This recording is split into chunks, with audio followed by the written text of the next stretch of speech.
Paris, un matin d'automne. L'équipage s'entraîne encore. Idexport n'a alors pas encore franchi la ligne de départ. Derrière les portes du Musée national de la Marine, le trophée, lui, attend son prochain détenteur.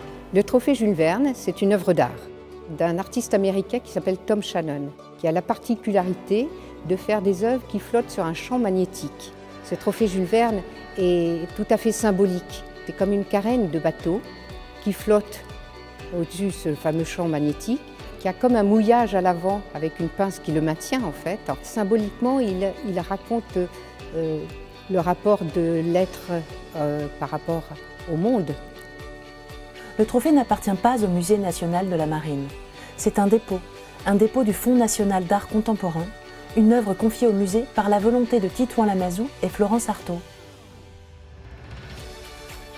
Lorsqu'un skipper et son équipage font tomber le record, une cérémonie exceptionnelle a lieu.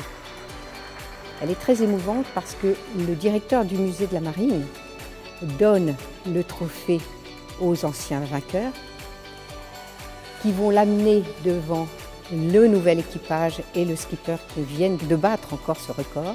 Ils vont le donner et à ce moment-là, ils vont aller le poser sur ce champ magnétique. Et c'est un moment très particulier parce qu'il faut trouver le champ magnétique. Et tous les marins ont une main sur le trophée et vont le déposer avec le skipper.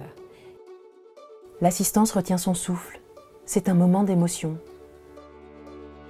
Lorsque on prend ce trophée, évidemment on ne le touche qu'avec des gants. Et donc les marins ont des gants.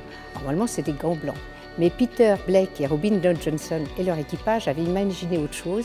Ils s'étaient mis des gants rouge et vert, comme bâbord-tribord. Et ça avait une allure folle. Au musée, il est question d'art, d'histoire, de science, de technique, mais surtout d'aventure humaine. Une chose est sûre, la grande histoire des hommes sur la mer n'a pas fini de faire des vagues.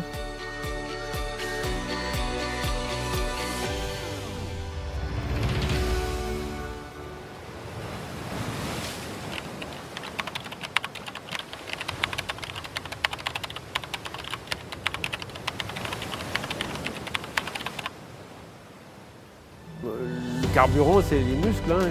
C'est le vent et les muscles, quoi. Donc après, faut les nourrir, quoi.